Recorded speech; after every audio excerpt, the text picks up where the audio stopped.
vois des visages des visiteurs. Ça fait plaisir d'avoir des gens qu'on ne voit pas toutes les semaines. Et puis, quel plaisir de voir mon ami Lionel qui est là avec Roselyne. On prie pour lui. Quel plaisir. Quelle réponse à la prière de le voir ici parmi nous. Ça nous rappelle de l'importance de prier les uns pour les autres. C'est quoi la solidarité, union de prière. Amen, ma sœur. Amen. Donc, si vous avez une Bible, nous sommes aujourd'hui à 2 Corinthiens chapitre 5. On va terminer ce regard sur la mission. On a passé quelques semaines pour voir c'est quoi la mission, quel est l'intérêt, c'est pourquoi on devrait être dans ce mouvement, cette passion. Et puis ça a pris plus longtemps que j'avais prévu, mais c'est normal. Parfois il faut passer plus de temps sur un sujet. Et donc on va terminer ça. Depuis le début, nous utilisons ceci comme définition. La mission, c'est de partager, même envoyer, l'évangile dans le monde. Et donc, l'évangile étant la bonne nouvelle de Jésus-Christ, la bonne nouvelle de la rédemption. Donc, ce n'est pas juste une bonne nouvelle, des bonnes nouvelles, mais la bonne nouvelle de Jésus-Christ et ce message mérite d'être proclamé, partagé, envoyé partout dans le monde, que ça soit Lieu Saint, Sénart, partout dans le monde, peut-être en Lituanie par exemple. Donc, puis on a vu que dans le grand commandement, nous avons compris qu'il y a des vagues et des niveaux différents de mouvement de ça. Il faut que l'évangile, il faut que la mission avance, et puis ça pourrait rebondir et revenir vers nous, donc comme des vagues. La mission va bouger, elle ne peut pas rester en place. L'idée de partager et puis d'envoyer la mission est vraiment important. Nous avons vu ça, on a passé quelques semaines en acte 8 et dans l'histoire de Philippe en Samarie. Et qu'est-ce que nous avons vu? Il est parti de Jérusalem en Samarie où la mission était un grand succès. Et puis ça a fait plus de vagues et puis après l'évangile est reparti vers Jérusalem, mais l'évangile est allé aussi loin que l'Éthiopie.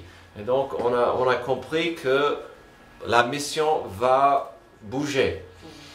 Et donc ça vient du grand commandement qui se trouve en Matthieu 28 et Acte 1:8. Donc, Matthieu 28, Jésus s'approcha et leur dit, « Tout pouvoir m'a été donné dans le ciel et sur la terre.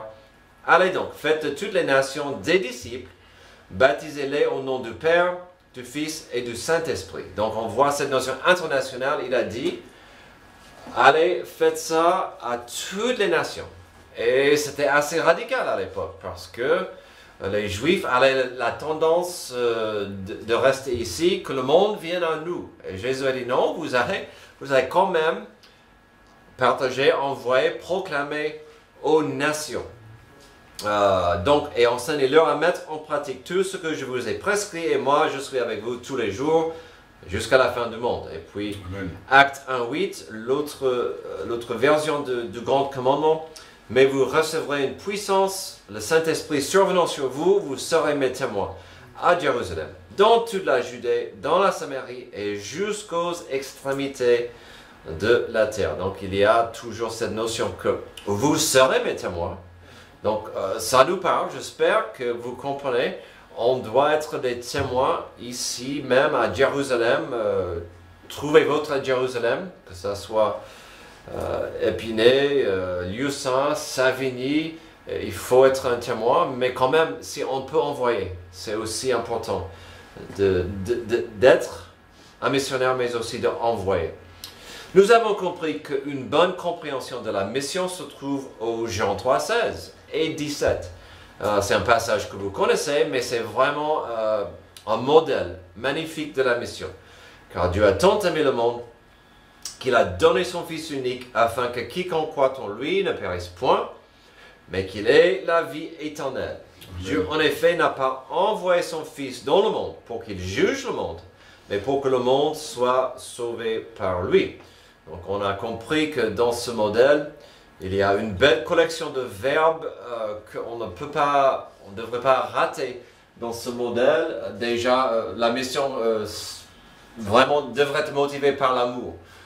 Dieu a tant aimé le monde, il a envoyé son Fils. Donc on voit l'amour, on voit la notion de partager pour sauver les gens. Donc c'est vraiment la mission à l'action. À la fin de la journée, la mission dépend sur les gens qui comprennent la nécessité d'y participer. Si la mission souffre, on devrait demander si des gens comprennent bien le besoin. Depuis le début de ce regard dans la mission, parce qu'on a commencé au début avec l'église primitive qui était à Jérusalem. Quelque part, on est tous le fruit de la mission. Parce que l'évangile, la première église a commencé à Jérusalem. Je ne suis pas juif, je n'ai pas trouvé le Seigneur à Jérusalem. Je pense que ça, c'est le cas pour nous tous. Donc, quelque part, on voit que ça part et ça rebond vers partout dans le monde. Et donc, c'est magnifique de voir. Mais parfois, des gens vivent leur vie dans un état d'ignorance. Et c'est convenable pour eux de ne pas savoir ce qui se passe autour. Donc, vis-à-vis de la mission, certains diront que de donner à la mission serait une perte de temps, surtout, certes, une perte d'argent. Je peux dépenser ça pour moi au lieu de la mission. Ça serait une perte d'effort ou des dons. Je vous ai partagé la semaine dernière où un ancien directeur de notre mission était terrifié, horrifié, il était dégoûté que Dieu m'a appelé en France. Quel gâchis, parce que la France est remplie des païens. Oui, c'est un peu l'idée de partager l'évangile où ça doit être partagé. Donc, parfois, ça peut être l'indifférence. Et alors, qu'ils se débrouillent là où ils sont. Ils ont mis sur Google, ça devrait suffire. Amen. Et donc, c'est un mélange de ces choses. Pour mieux comprendre la valeur et la nécessité de la mission, nous allons regarder un passage ici en 2 Corinthiens 5. Ici, nous découvrirons certaines valeurs qui vont nous encourager de faire notre part. L'espérance de notre Église, c'est qu'après ces semaines que nous avons passées sur le sujet, puis après on regarde sur ce passage, aujourd'hui, la mission ne sera pas qu'un programme mais une passion, quelque chose que je veux faire. De mon humble avis, la mission est un peu comme des guirlandes de Noël à l'ancien. Si vous vous souvenez, je pense que ça a changé. Mais à une époque, quand j'étais enfant, une guirlande de Noël, si une seule ampoule était pétée, toutes étaient éteintes. C'était pas possible. Il fallait trouver, changer pour que toutes les lumières fonctionnent. J'espère que ça a changé. Mais c'est un peu aujourd'hui, la mission est comme ça. Si une personne dit, et alors, ça risquerait d'éteindre la lumière et la passion pour toute la mission. Et donc aujourd'hui nous verrons que nous avons chacun un rôle à jouer. Si on n'arrive pas à le faire, la lumière pourrait s'éteindre. Et donc, on comprendra mieux la nécessité de la mission lorsque on connaît la crainte de Dieu. Verset 11. Connaissons donc la crainte du Seigneur, nous cherchons à convaincre les hommes. Dieu nous connaît, et j'espère que dans vos consciences, vous nous connaissez aussi. Nous ne nous recommandons pas de nouveau nous-mêmes auprès de vous, mais nous vous donnons occasion de vous glorifier à notre sujet, afin que vous puissiez répondre à ceux qui tirent gloire de ce qui est dans les apparences, et non dans le cœur.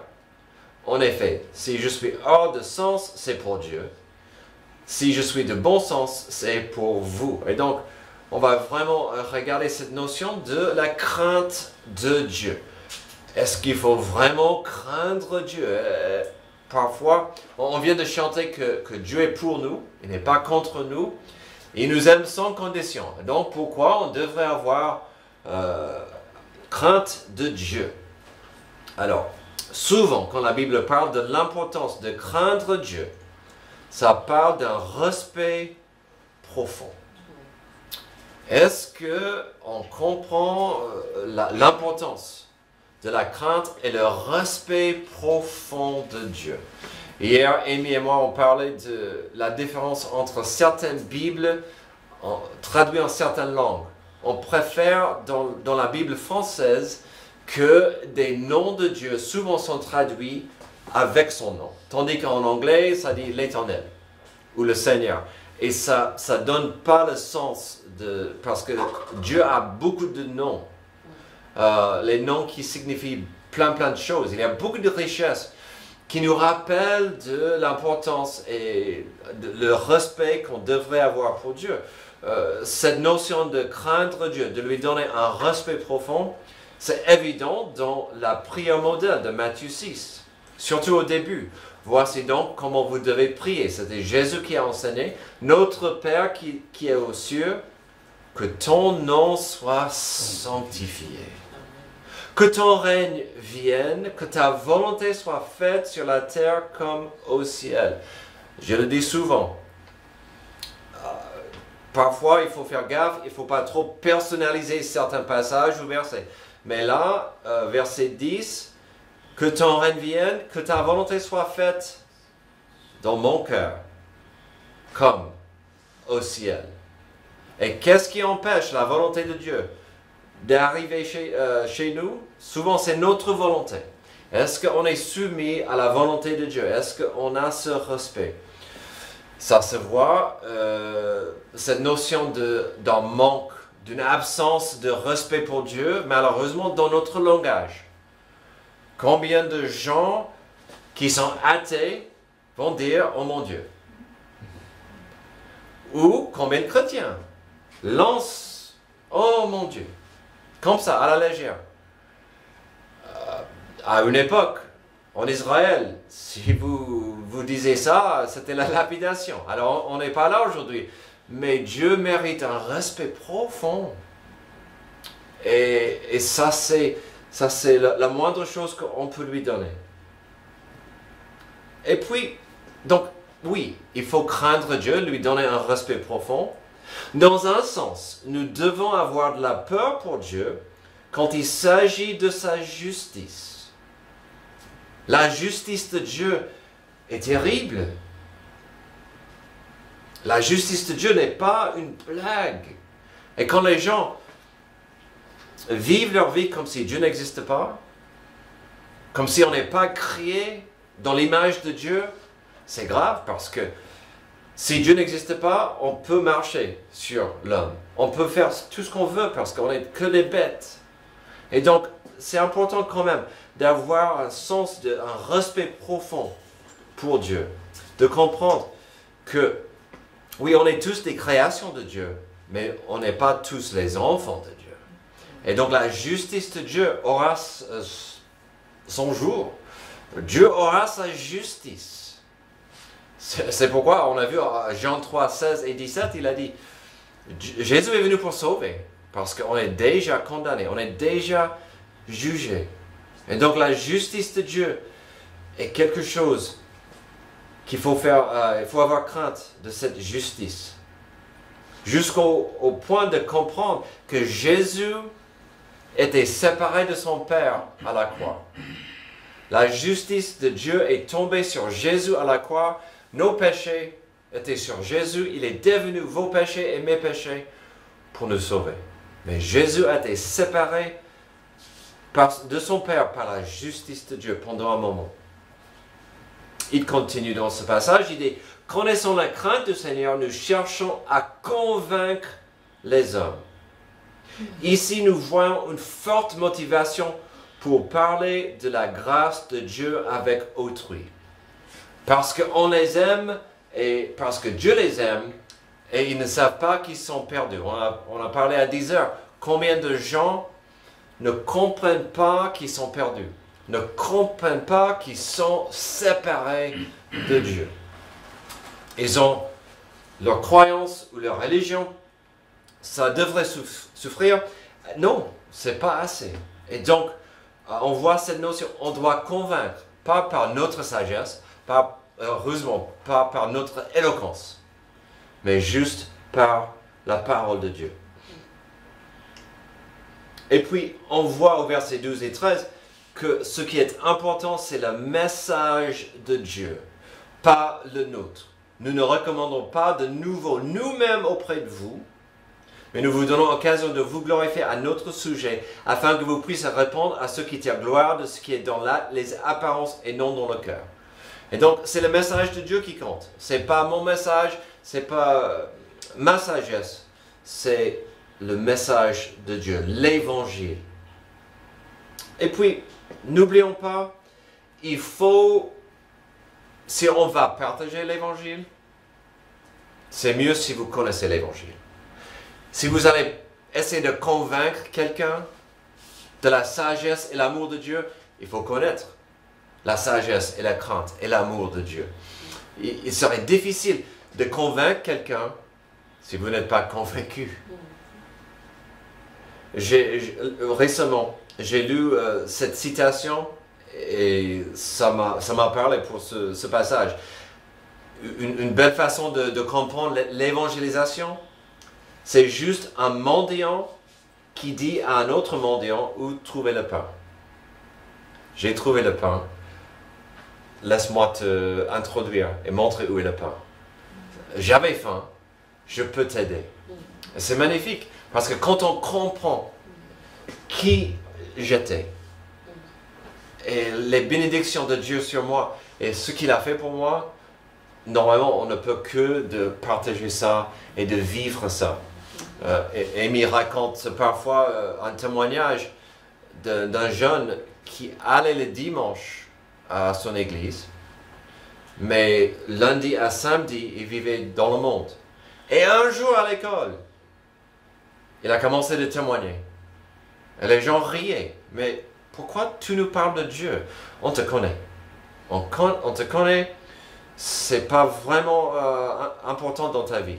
Donc arrête de nous prêcher parce que ta vie ne reflète pas ce que tu es en train de nous partager. Tandis qu'ici, il dit, si tu connais la crainte, tu vas essayer de convaincre. On comprendra la nécessité de la mission lorsqu'on connaît la crainte de Dieu. Deuxième, quand on connaît l'amour de Dieu. Verset 14. Et c'est un des versets les plus magnifiques dans toute la Bible, car l'amour de Christ nous presse. Parce que nous estimons que si un seul est mort pour tous, tous donc sont morts. Et qu'il est mort pour tous, afin que ceux qui vivent ne vivent plus pour eux-mêmes, mais pour celui qui est mort et ressuscité pour eux. Ainsi, dès maintenant, nous ne connaissons personne selon la chair. Si nous n'avons connu Christ selon la chair, maintenant nous ne le connaissons plus de cette manière. Alors, si nous avons parlé de la crainte de Dieu, ça va de soi, de sa justice, sa sainteté, voyons la suite. Dieu est aussi un Dieu d'amour. Il est difficile pour nous d'être équilibrés. Dieu, c'est l'équilibre parfait d'amour et de justice. Et là, on voit l'importance de Dieu qui nous aime, son amour qui nous bénit. L'amour de Dieu, selon ce passage, c'est le seul espoir contre la mort. Les versets 14 et 15 sont très puissants. L'amour de Jésus va nous pousser à l'action. Car c'était l'amour de Dieu pour nous qui a poussé Jésus vers la croix. Dieu nous a tant aimé le monde qu'il a envoyé son Fils est allé à la croix, et donc on accepte cet amour avec joie. Dans ce cas, ne pouvons-nous pas vivre pour Dieu dans la reconnaissance et le service? C'est pourquoi, à 1 Jean 2,2, il dit « Il est lui-même une victime expiatoire pour nos péchés, non seulement pour les nôtres, mais aussi pour ceux du monde entier. » Donc c'est un reflet de Jean 3,16. Jésus est mort pour toute la planète, même si tout le monde ne va pas accepter. Mais c'est cet amour qui est disponible. C'est cet amour qu'on devrait refléter dans nos vies. Et puis cet amour, en principe, va changer nos priorités. J'espère que vous avez compris ça au verset 15. Et qu'il est mort pour tous, afin que ceux qui vivent ne vivent plus pour eux-mêmes, mais pour celui qui est mort et ressuscité pour eux. Si vous connaissez l'amour de Dieu, vous allez vivre plus pour vous-même, mais pour Jésus, celui qui est mort et ressuscité pour vous. Alors, je l'ai dit à Priscilla, j'ai apprécié son témoignage quand elle s'est fait baptiser il y a un mois, mais à la fin de son témoignage, elle a dit quelque chose qui m'a tellement béni. Son seul regret, c'est d'avoir connu Jésus et sa grâce à ce stade de sa vie. Elle a dit, si j'avais reçu Jésus plus tôt, j'aurais été une meilleure femme, une meilleure mère, une meilleure personne. Elle a compris la différence de sa vie avant et après Jésus. Et c'est magnifique. Ça c'est magnifique comme témoignage à un baptême. De dire, j'enterre ma vie ancienne pour avancer, marcher avec Jésus dans son amour aujourd'hui. Ça va changer nos priorités. Où on dit, je ne vis plus pour moi, mais pour mon Sauveur. Et puis, cet amour va aussi changer notre identité. Verset 16. Ainsi, dès maintenant, nous ne connaissons personne selon la chair. Si nous avons connu Christ selon la chair, maintenant nous ne le connaissons plus de cette manière. C'est magnifique. J'aime bien d'avoir notre Église. On a des nationalités diverses, on a des gens, des cultures diverses, on a un peu de tout. On a la tour de Babel ici, mais on est une famille en Christ. Amen. C'est magnifique. Antoine, du Congo, c'est mon frère. Roberto, un Italien, mon frère. Alors, j'ai jamais vu ceci arrive, mais j'ai apprécié le témoignage que j'ai entendu à plusieurs reprises. Marilyn, à une époque, bossait pas loin de Xavier à Paris. Parfois, ils se voyaient pour manger ensemble, à midi. Et assez souvent, elle présentait Xavier à l'hôpital comme son frère. Amen. Voici mon frère Xavier. Hein? Magnifique. Et puis, ça intriguait les gens et ça ouvrait des conversations. Et pourquoi pas? Pourquoi pas? C'est incroyable. Parce que ça change notre identité. Amen. Et la Bible le dit. Il n'y a plus de païens, ni hommes, ni femmes, sous la croix. À la croix, on est des enfants adoptifs de Dieu. Finalement, on doit connaître l'amour de Dieu.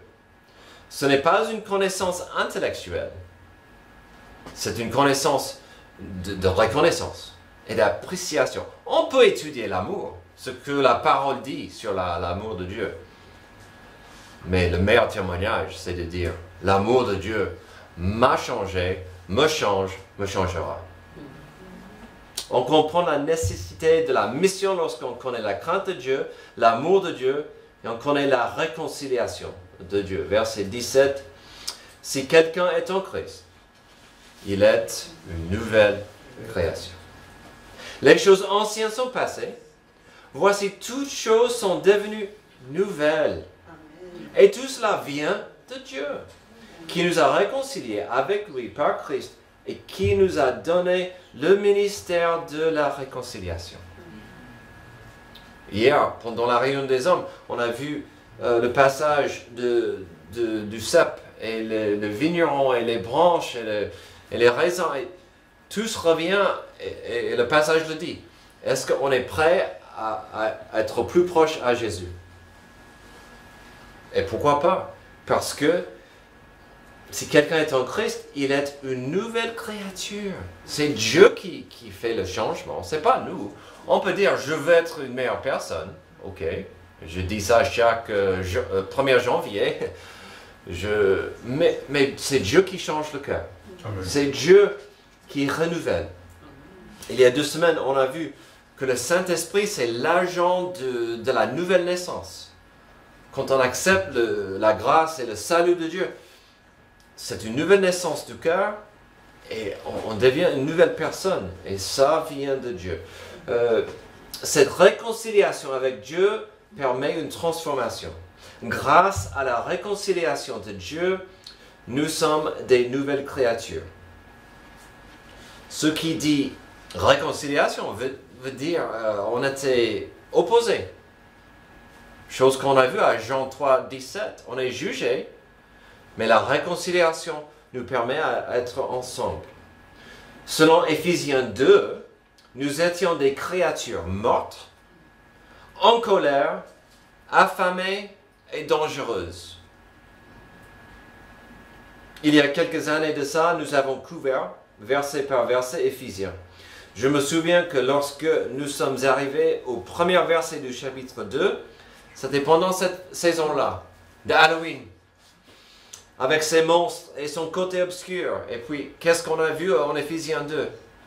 Sans Jésus, sans cette réconciliation, on est affamés, on est mortes, on est des êtres isolés et tristes, séparés de Dieu. Mais heureusement, nous avons la réconciliation. Ça, c'était notre nature de diriger vers le mal. Car comme nous avons déjà vu, au Jean 3, 17, Jésus est venu pour nous sauver de la condamnation qui était déjà sur nous. Mais ici, dans notre passage, Paul nous rappelle de la richesse de la réconciliation. Verset 17, si quelqu'un est en Christ, il est une nouvelle créature. Les choses anciennes sont passées, voici toutes choses sont devenues nouvelles. Pourquoi? Parce que nous sommes adoptés. Nous devenons vivants. Franchement, nous devenons gâtés avec ces bénédictions. Si vous voulez un bon résumé de nos bénédictions, demandez à Antoine de vous lire Éphésiens 1. Amen. La liste est longue de nos bénédictions. Mais un grand problème avec les chrétiens, c'est que les choses anciennes ne restent pas toujours derrière nous. Et donc, parfois, si pas quotidiennement, il faut revenir à Dieu et dire, me voici, que ta volonté soit faite dans ma vie, pas la mienne. J'ai besoin de ta parole, de ton Esprit Saint, de m'aider. La réconciliation avec Dieu. De Genèse 1, bon, dans mes notes ça dit Genèse 3, mais de Genèse 1 et 3 jusqu'au Apocalypse 3. Le thème de la Bible, c'est la réconciliation entre Dieu et l'homme. Quel amour, quelle patience. Je ne sais pas pourquoi Dieu nous aime autant, je l'ignore. Heureusement, il nous aime. Avec un amour impossible. Mais, notre responsabilité, c'est d'être des agents de la réconciliation. Verset 18. Nous devons être ces agents de la réconciliation. Tout cela vient de Dieu qui nous a réconciliés avec lui par Christ, qui nous a donné le ministère de la réconciliation. Il est plus facile de vouloir la réconciliation lorsque nous avons déjà goûté ça de Dieu. Encore, comme un mendiant qui a trouvé le pain, le bonheur, il va dire, laisse-moi t'aider. Parce que Dieu a fait le premier pas, celle du pardon. Verset 19, car Dieu étant un Christ, réconciliant le monde avec lui-même, en n'imputant point aux hommes leurs offenses, il a mis en nous la parole de la réconciliation. On a une responsabilité. Il y a quelques semaines de ça, à 10 heures, on a vu l'importance de l'évangélisation. Pourquoi? Parce que Dieu pourrait mettre une banderole, un panneau dans le ciel. Jean 3,16, il pourrait envoyer des anges dans la rue. avec des épées en flammes pour dire acceptez Jésus. C'est parce que Dieu a choisi de faire. Ce qu'il veut que son plan, sa volonté, c'est nous. Nous, ses porte-parole, nous, ses ambassadeurs, nous qui vont annoncer. Dieu a fait le premier pas, ce pas du pardon. Et puis, Dieu aimerait nous utiliser. Verset 20, nous faisons donc les fonctions d'ambassadeurs pour Christ, comme si Dieu exhortait par nous. Nous vous en supplions au nom de Christ, soyez réconciliés avec Dieu.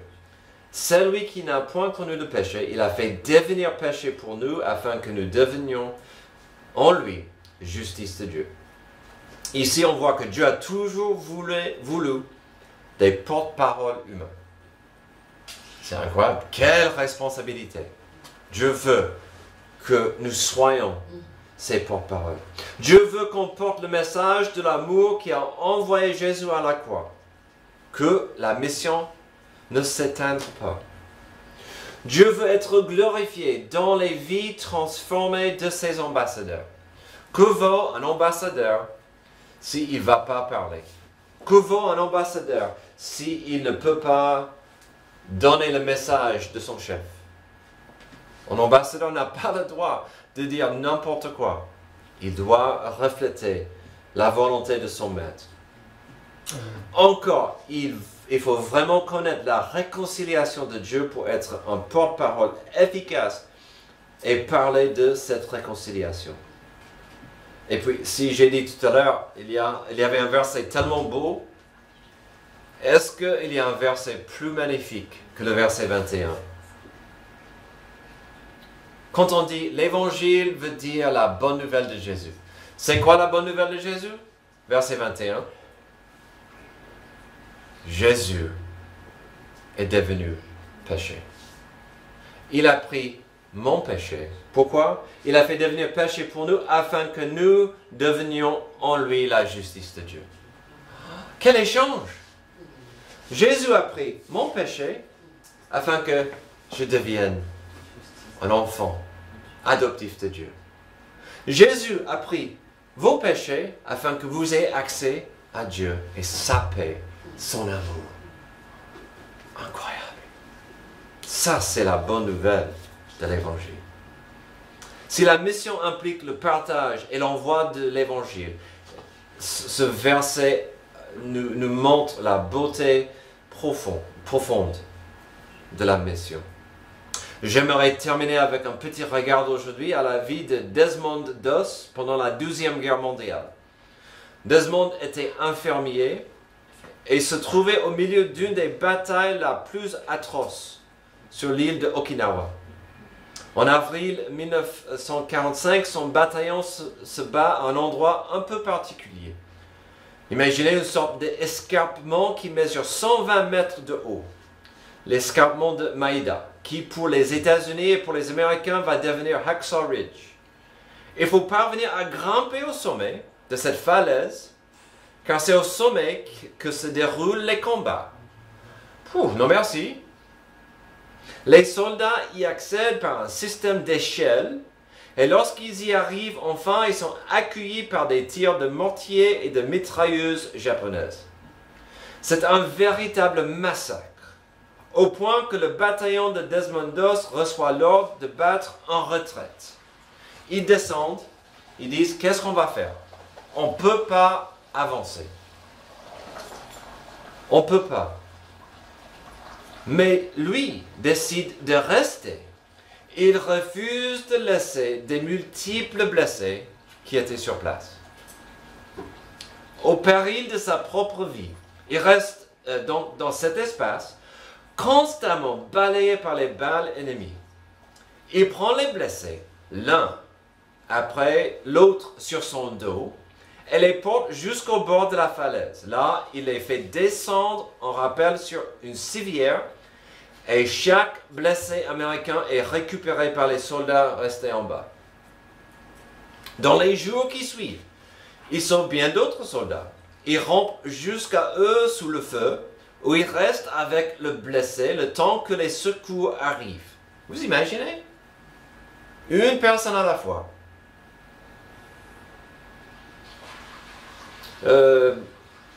Lorsqu'il est... à chaque fois, il sauve ses camarades sous le feu ennemi et il en sort comme par miracle. Un jour toutefois, il lui-même blessé au bras. Lorsqu'il examine la gravité de sa blessure, il exige de quitter la civière dans laquelle on l'a mis pour la laisser un blessé plus gravement atteint.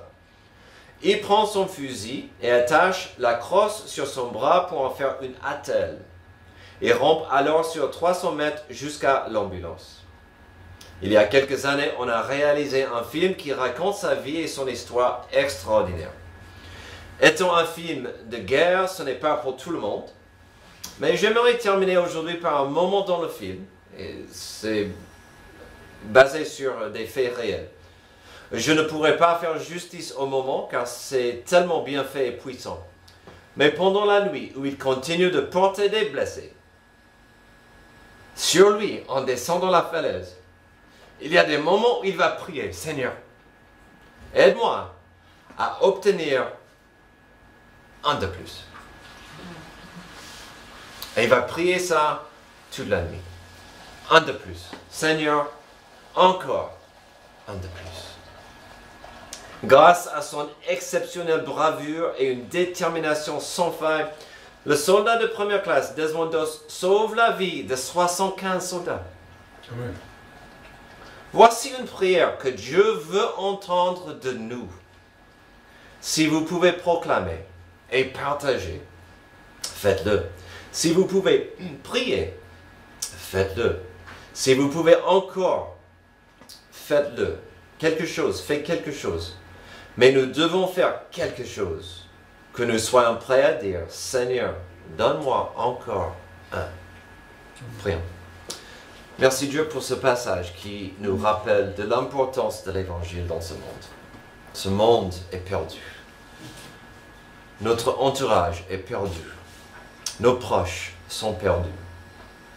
Et puis nous savons que ta création est perdue. Que ce soit ici, ou à Togo, en Ukraine, Dieu, aide-nous à faire notre part. Aide-nous à comprendre la gravité des âmes qui sont sur une pente dangereuse vers l'enfer. Aide-nous à être prêts, à être utilisés par toi pour partager l'Évangile. C'est dans le nom de Jésus que je prie. Amen. Amen. Levez-vous, on va chanter un dernier chant.